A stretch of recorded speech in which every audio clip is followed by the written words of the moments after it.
Gente, tô aqui mais uma semana com mais uma profissional. Sempre falei que eu sempre vou trazer gente muito boa, né? Hoje é totalmente diferente do que a gente já mostrou até agora.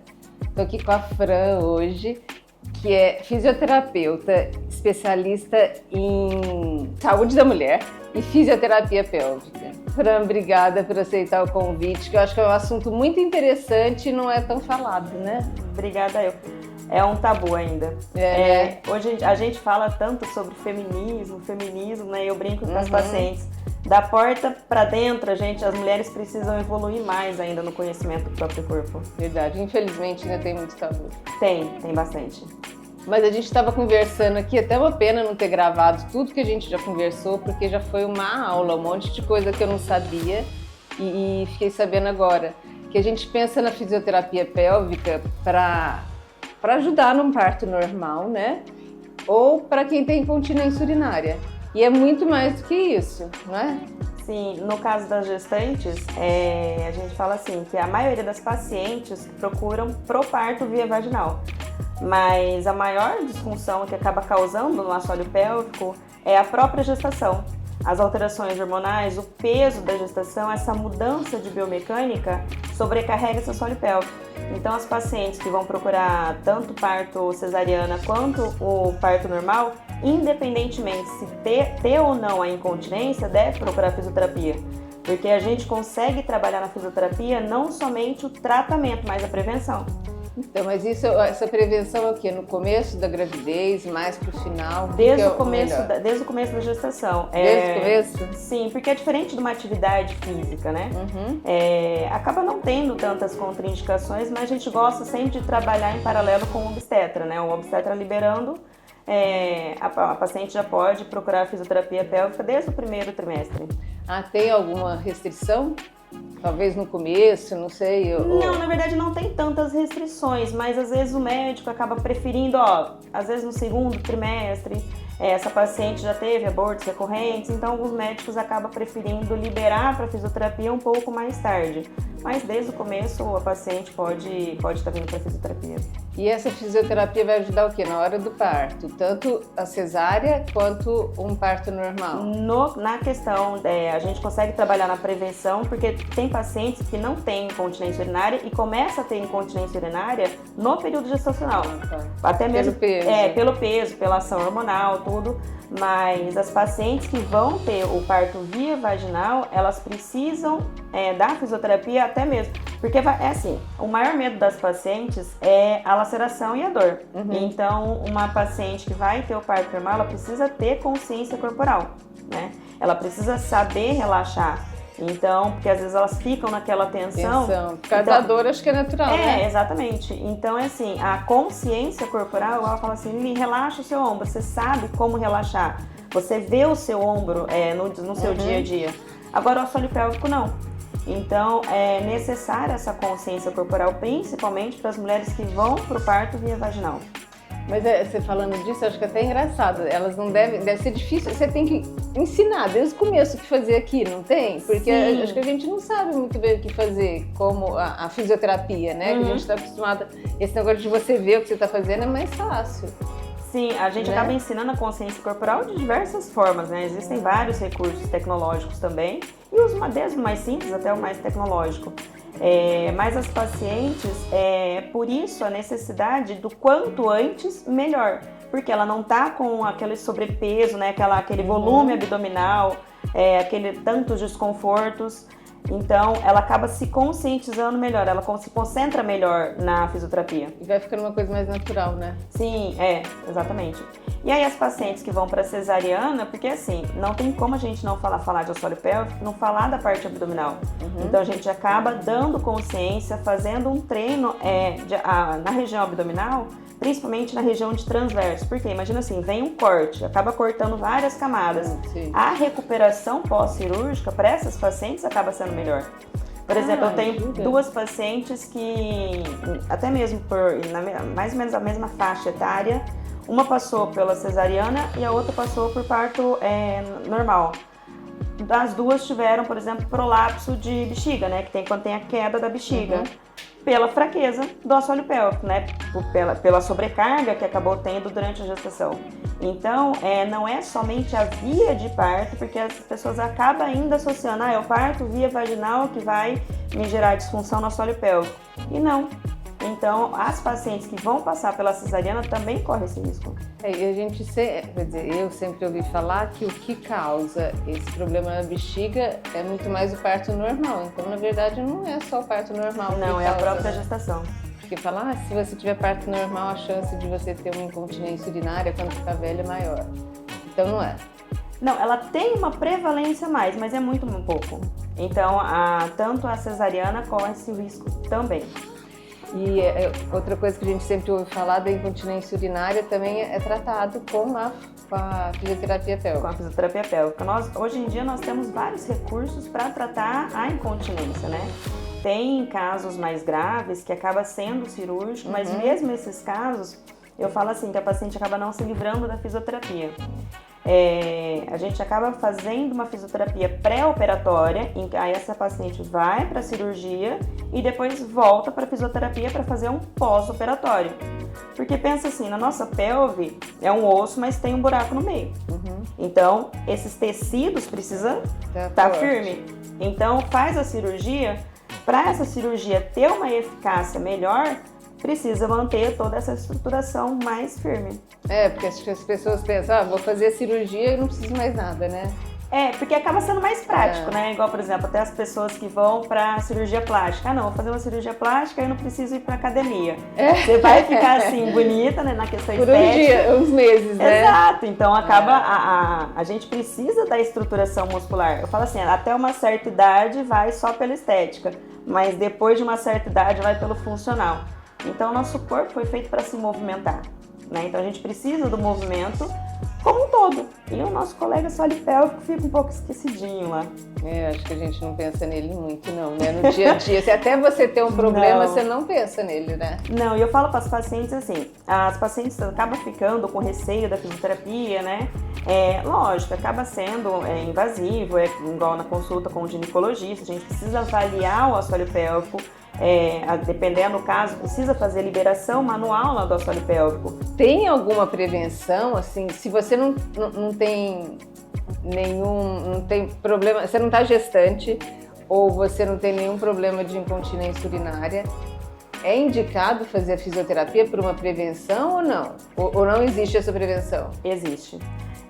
Eu brinco assim, quando você vai para academia, quando a pessoa pensa na funcionalidade, ela quer manter o corpo ativo, né? A gente também pensa em prevenir dores osteomusculares lá na frente. Na questão pélvica é a mesma coisa. É músculo semelhante a qualquer outro do corpo. Por que semelhante? Tem que Por ser exemplo, trabalhado. É igual a musculatura pélvica, ela é semelhante à musculatura do abdômen, que é o que a gente chama de musculatura de sustentação, de suspensão. Agora, a perna e os braços é mais de potência, de força. Então, a musculatura pélvica se assemelha à musculatura do abdômen. Então, a gente precisa treinar também. Lógico que a gente vai ter ganhos diferentes, né? A gente, às vezes, na perna, no braço, você vai ver mais uma hipertrofia, né? Ficar o volume. Mas na região pélvica, a gente quer funcionalidade.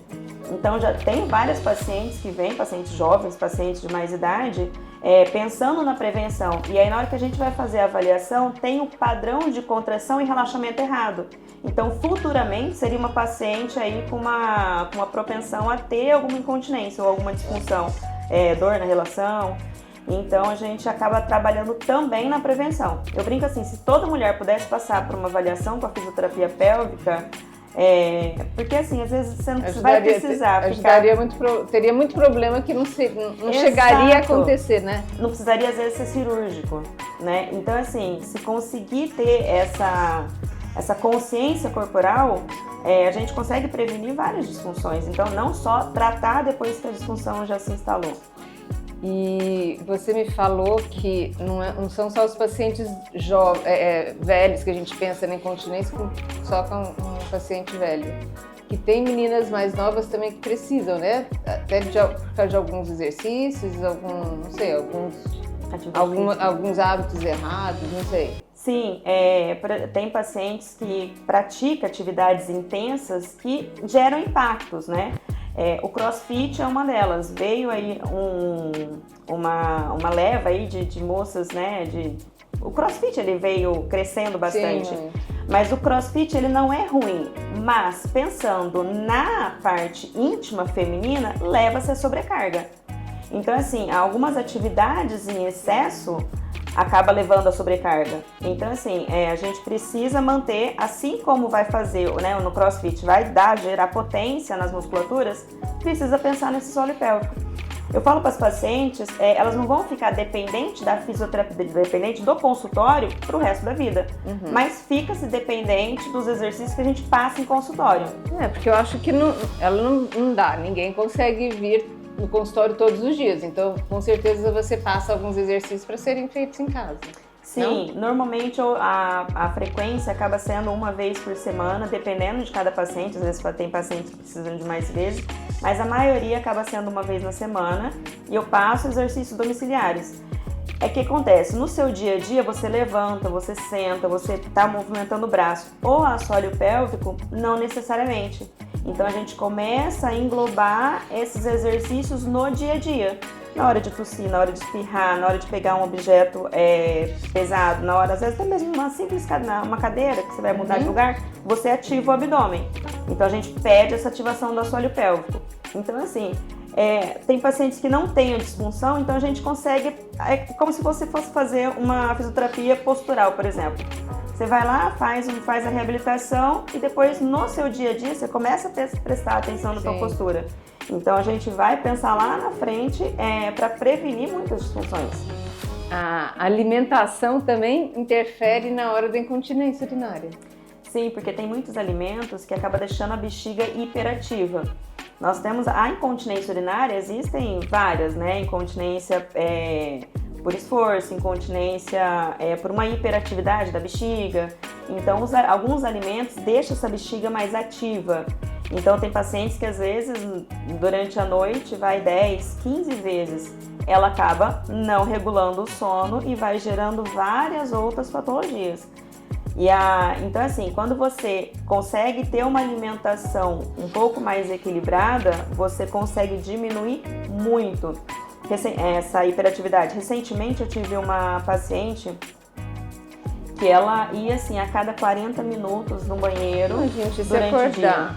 o dia. Durante o dia? Mas se acordar 10 vezes durante a noite, você não dormiu, né? Exato. E o sono é importante para qualquer área, né? De saúde pra gente é importantíssimo. Sim, porque nós temos hormônios que é liberado somente à noite.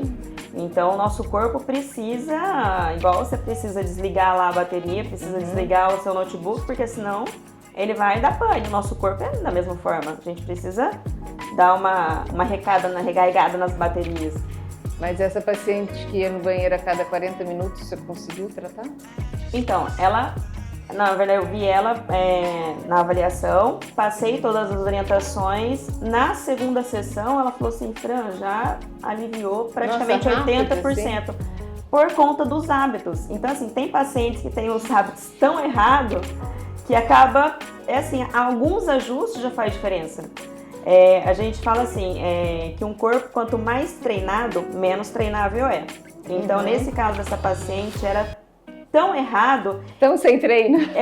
E aí esses ajustes que a gente acabou fazendo fez muita diferença. E principalmente quando a gente pensa nessa hiperatividade da bexiga, porque a bexiga é uma musculatura, mas a gente não controla. Então, se você coloca alimentos que vai irritar, ela vai ficar irritando, vai dando aquela sensação de você ir ao banheiro. Aí você vai ao banheiro e aí é onde você faz pouco xixi. Você vai com muita frequência e faz pouquinho xixi. Mas que hábitos são esses tão errados que pode causar isso? Que a gente não sabe, né? Pouca ingesta de água. Às vezes é uma coisa muito comum as pessoas, até mesmo gestante, começa a ir muito ao banheiro, aí diminui a quantidade de água, exatamente. E o teu rim vai estar filtrando as toxinas. Então essa urina ela vai ficar mais concentrada, vai irritar ainda mais a parede da bexiga. Então se você vai urinar aos pouquinhos, Aí você ingesta, você acaba bebendo menos água ainda, vai mais ao banheiro. Então, pouca ingesta de líquido, muito café, refrigerante, comida apimentada, comida muito com conservas. Então, tudo isso vai gerando malefícios aí e a bexiga vai sentindo. E essa, eu acho que quem tem incontinência urinária, então, deve ter um problema muito grande. Não deve querer tomar água, né? Porque aí sente que vai precisar ir mais no banheiro. Que, na verdade, Exato. não sei se funciona bem assim. Quanto mais água, ou se é que ela vai mais, mas é que tem aquela também de urgência. Como é que você me falou? Que não... A urge-incontinência. Urge-continência. Que não consegue segurar e tem que ir no banheiro muito rápido, né? Sim, igual, essa hiperatividade da bexiga gera essa urgência miccional. Então, igual, nós estamos conversando, de repente sente a vontade no banheiro e precisa ir logo pro banheiro porque não consegue mais reter. Porque a bexiga começa a contrair, começa a contrair tanto, e aí o assoalho pélvico ele já começa a querer relaxar. Então não tem esse controle. Então, se a gente está conversando, eu tô com vontade de ir no banheiro, a gente tem a continência. Então, o sistema neural, ele consegue fazer essa regulagem. Então, não vou manter a contração do assoalho pélvico, não vou no banheiro. Aí, quando eu quiser, eu vou lá no banheiro. Lógico que a gente não pode ficar, tem os extremos, né? Aí tem paciente que fala, vem no final da tarde, quantas vezes você foi ao banheiro? Hoje fui uma só. Ou nenhuma acontece. Então, a gente tem, normalmente aí a média a cada 3 ou 4 horas a gente vai ao banheiro, né? Totalizando um dia em média de 6 a 8 horas na questão miccional. Acaba sendo uma média e considerado normal essas idas ao banheiro. Cada 3, 4 horas? A cada 3, 4 horas, lógico, vai depender a quantidade de líquido. Mas se for só, mas tipo assim, pra ir a cada 1 hora, só se for realmente muita água, né? Bebendo aí 4, 5 litros de água, lógico. Isso, paciente tomar isso, né? Sim. Fora que também, eu falo assim, que os excessos acabam não sendo bom. Até a água, se você bebe em excesso, acaba sobrecarregando o teu corpo. E semana passada você estava ajudando uma paciente, né? Participou no trabalho de parto, tudo. Você tem esse serviço também seu aqui, né? De você ajudar a paciente na hora do parto. Sim. A fisioterapia a gente consegue atuar na saúde da mulher em geral, né? Desde a infância, em todas as fases dela. No trabalho de parto, a gente consegue pensar em alguns movimentos para facilitar na hora do momento do parto. Porque assim, é uma dança do corpo do bebê e a pelve da mãe. Mas assim como a medicina, né, não é uma ciência exata, não funciona para todas? Não necessariamente, mas o problema é que quando a gente tem dor, a gente quer ficar às vezes tensa, mais quietinho, né? Mais acolhido. Não, às vezes você fica mais deitada. tensa também, não fica? Bem mais tensa. Às vezes o paciente fica lá na cama, até gosta de ficar em movimento fetal. É estimular essa paciente a movimentar o corpo. Então, dependendo da fase do trabalho de parto, porque tem a fase inicial, né, a fase latente, a fase ativa. Então, cada fase a gente consegue dar um tipo de movimentação para o paciente. Mas o que as pessoas ficam preocupadas, então o fisioterapeuta vai ditar qual postura eu vou ficar. Não. De acordo com a postura que a paciente está, a gente tenta fazer alguns ajustes para facilitar, para melhorar o trabalho de parto. Porque quanto mais essa paciente estar em livre movimentação, muito melhor. É que no parto normal, nós fomos feitos para parir dessa forma, né? Mas eu falo assim, eu como profissional, cabe respeitar a paciente com a escolha dela, independente se ela escolhe via vaginal ou pela cesariana. Então a gente vai trabalhar o corpo dela para que ela tenha uma gestação mais saudável. Mas no parto normal, quanto menos intervir, melhor. Então, assim, a paciente resolveu ficar em 4 apoios. Tenta fazer alguns ajustes, então, mesmo na postura que ela mesma escolheu. Então, a gente não vai editar, fica nessa postura, fica nessa, porque quanto mais a gente intervir, pior fica. Porque ela tá com dor, tá ansiosa, né? Tá nascendo filho ali, então ela tem que estar confortável, o máximo possível dentro daquela dor, né? Exatamente. Tem alguns tratamentos também, né? Laser e radiofrequência, que também ajudam. Sim, aqui no consultório a gente tem a radiofrequência e o LED azul. A radiofrequência, a gente acaba trabalhando, é uma tecnologia antiga da fisioterapia, né, que a gente usa, faz tratamentos corporais, faciais para diminuir gordura, as rugas. Mas, então a gente consegue produzir colágeno, a gente vai perdendo colágeno no nosso corpo como um todo. Em músculos, não só, né, na no pele, rosto, que não a só gente na pensa pele. na pele, né? Pensa, principalmente no rosto, né, pensando em rugas. Mas a região da vulva também vai perdendo essa estruturação. Então a gente consegue trabalhar na estética íntima de várias formas e uma delas acaba sendo a radiofrequência. Mas a radiofrequência vai muito além também da estética íntima. Então tem pacientes que procuram para fazer a radiofrequência para melhorar o aspecto da vulva, mas a gente consegue fazer tanto interno, né, quanto externo. O interno a gente consegue melhorar a vascularização da região íntima e consegue melhorar também o estímulo de colágeno. Então, pacientes que têm ressecamento vaginal acabam melhorando, ajuda também. Auxilia no tratamento da incontinência urinária, porque quando você estimula colágeno, você dá mais sustentação para essa região. Então, tem pacientes que têm incontinências urinárias leves que acaba se auxiliando, porém não é o tratamento. A gente fala que o tratamento ouro aí para incontinência ainda é a fisioterapia, ainda é a reabilitação muscular. Mas a gente faz também nessa região externa, quando a gente pensa fazer para essa estruturação da vulva, a gente consegue atingir também musculatura. Então tem pacientes que a gente faz os dois, né? Tanto interno quanto externo, mas pensando na funcionalidade também. E eu gosto de converso muito com o meu público, que é uns 50 e 50 a mais, e várias já entraram na menopausa. Tem alguma indicação para depois da menopausa de fisioterapia ou é em geral a mesma indicação para todo mundo, independente da idade ou de estar ou não na menopausa? Acaba sendo em geral, mas a paciente que está na menopausa acaba tendo mais o ressecamento vaginal. Que ajuda com a radiofrequência. Com a radiofrequência. Isso. E às vezes muitas pacientes acabam por esse ressecamento, acaba tendo a candidíase de repetição, porque vai criando microfissuras, acaba sendo ficando mais exposta a fungos, bactérias, né? E o LED azul, a gente tem tido bastante resultados aí na candidíase de repetição, porque vai mudando a estrutura celular dos fungos que causa a candidíase de repetição. Gente, muita coisa, né? Para ajudar a gente no dia a dia, não chegar a um problema mais sério, né? Sim, porque assim, o que prevenção mesmo. Muitas mulheres, na rotina, ou é mãe, ou acaba cuidando do marido, cuidando da casa, além de ser profissionais, muitas, elas acabam se negligenciando, né? Aí acaba aparecendo as calcinhas para incontinência, os absorventes para incontinência, então elas vão se negligenciando, usando esses recursos e somente depois procurar um tratamento. Às vezes, né, às vezes procura um médico, tem vários pacientes que vai para o médico, eu quero fazer uma cirurgia.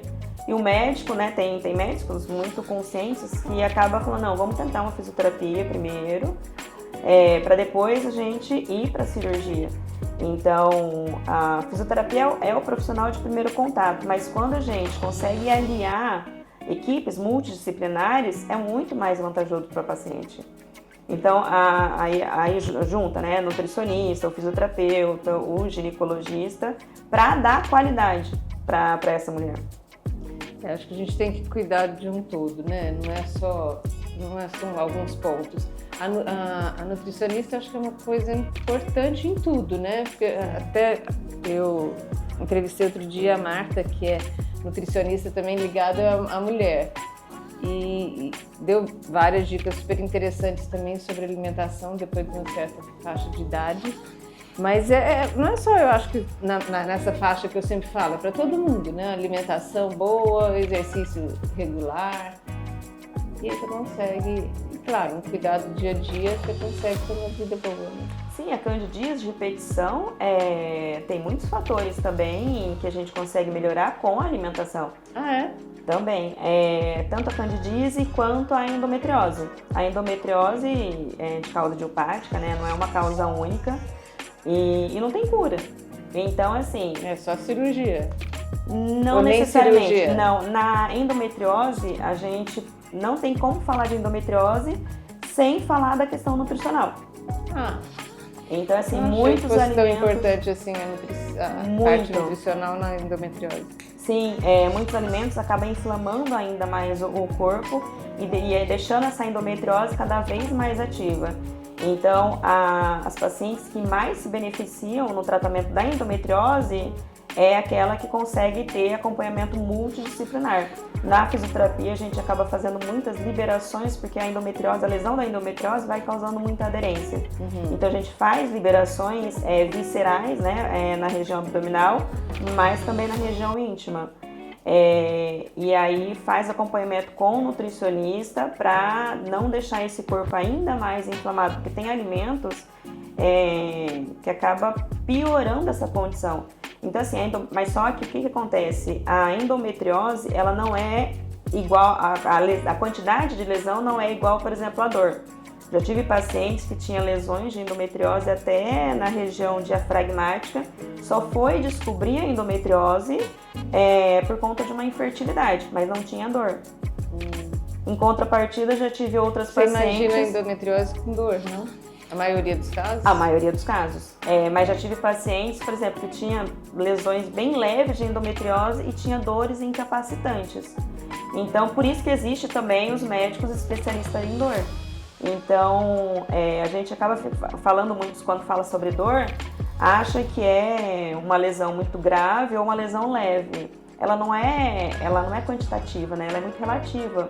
Às vezes, para você classificar uma dor em 10, para mim não é 10. Sim, cada um tem um Exatamente. Dor, então, né? A gente acolhe essa paciente com o relato dela, com a queixa dela. Então, se ela fala que ela tem uma dor muito limitante, a gente vai tratar o caso dela como se fosse a dor limitante. Então, a gente vai dessensibilizar alguns pontos do corpo dela para que ela tenha menos estímulo doloroso. Então, a equipe, quando fala-se endometriose, tem que tratar com a equipe multidisciplinar, não tem como. Gente, cada dia eu aprendo mais, porque eu não tinha ideia disso. Para mim, a endometriose era um problema ginecológico, a maioria das vezes cirúrgico, com os casos mais graves. Nunca imaginei uma nutricionista ajudando na endometriose. A cirurgia da endometriose, você não vai tirar o que está causando a endometriose, porque não se sabe. Cada paciente acaba tendo um fator desencadeante. Assim, assusta um pouco, mas tem muitos profissionais que falam assim que a endometriose é como se fosse um câncer. Gera dor, se espalha, prejudica a vida tanto social e econômica dessa paciente. E o mais triste é que as pacientes com endometriose demoram, assim, em média, 9 anos para ser diagnosticada. Por que é tão difícil assim? Porque a maioria acaba tendo dores, né? E a gente vive numa sociedade ainda que acabou normalizando a mulher sentir dor no período menstrual. Sim. Então, não, isso daí é só uma cólica de uma menstruação. cólica, isso daí é normal. E acaba-se não investigando a fundo a endometriose. Porque às vezes começa com uma lesão pequena e aí depois vai aumentando. E a cirurgia ela acaba não sendo o único, não é o tratamento em si, porque às vezes tem paciente que faz a cirurgia e no ano seguinte volta, ou depois de 2 anos. Em contrapartida, tem pacientes que com a cirurgia acaba se livrando da endometriose. Mas é assim, cada tratamento vai funcionar para uma paciente, então não tem como colocar todo mundo numa bolha. Para todos, né? Mais uma coisa que a Fran está se especializando agora é com a acupuntura. Para dor só? Ou vai ajudar, ou tem outras funções a acupuntura? A acupuntura é uma técnica milenar que abrange muita coisa, Sim. né? Mas na área da saúde da mulher a gente consegue associar a acupuntura em trabalho de parto também. tratar não das questões emocionais, mas também físicas. A gente consegue, com a acupuntura, melhorar o posicionamento do bebê, a gente consegue estimular essa paciente a entrar em trabalho de parto. Eu falo assim, que não é... Estimular a entrar em trabalho de parto? Também, mas não é... Tipo assim, a paciente vai para fazer acupuntura e em seguida ela vai entrar em trabalho de parto. Existem formas, né, naturais para estimular a entrar em trabalho de parto, mas então a acupuntura é mais uma delas. Então, se o corpo já estiver pronto, já estiver, o sistema hormonal já estiver todo regulado, então é como se fosse, sabe, aquela viradinha de chave. Então a gente consegue estimular essa paciente a entrar em trabalho de parto, mas também na questão da fertilidade. Então tem muitos artigos, né, falando sobre a acupuntura na infertilidade. Então a gente consegue melhorar também esses aspectos. Ela abrange muitas coisas na saúde da mulher. Nossa, acho que não só na saúde da mulher, né? Eu gosto muito de acupuntura. Eu acho que eu já fiz várias vezes, assim, me ajudou em muita coisa. Hoje em dia está crescendo bastante as evidências científicas, porque é uma técnica milenar, né? Então a gente vê muito resultado na prática clínica, mas faltava-se ainda muitos estudos. Mas os estudos estão começando a crescer e as evidências começam a aparecer. Ai, que bom, que aí mais gente acreditando, né? Indicando a acupuntura. Sim, exatamente. Mais médicos, né? Que acho que alguns talvez não aceitassem. Não que não aceitassem, mas que não viam muito benefício nisso. Acabava não prescrevendo sessões, né? Como é alguma coisa mais alternativa, o problema é às vezes que meio que vai virando aquela bola de neve, fica uma coisa meio mística, né? Então tem profissionais, assim como na medicina tradicional, né? Tem bons profissionais e maus profissionais. Então tem algumas pessoas que acabam tendo alguns traumas aí, e até mesmo ou de coisas ruins, né? De gerar algo ruim, ou a inefetividade. Então, mas na prática clínica a gente vê bons resultados. Assim, várias vezes que eu fiz, eu sempre tive bons resultados. Gente, então é isso. Olha, a Fran tá aqui, tá o Instagram dela para vocês verem se tiver alguma dúvida, né? Para marcar uma consulta para tirar a dúvida inicial, ver se realmente precisa ou não sei, você passar algum exercício, mas é bom, né? Quando a gente precisa bater um papo, fazer uma avaliação. Eu gosto de estar sempre em contato com o médico da paciente, né? De acordo com o que elas vão passando pra gente, mas o fisioterapeuta é o profissional de primeiro contato. Qualquer paciente, qualquer mulher pode entrar em contato, a gente faz a avaliação e vê qual é a principal queixa dela. É isso, mais uma profissional aqui para ajudar nós mulheres no dia a dia, cada vez ter uma vida com bem-estar, ter uma vida mais saudável. E aqui, ó, fisioterapia agora. Obrigada Obrigada pelo convite.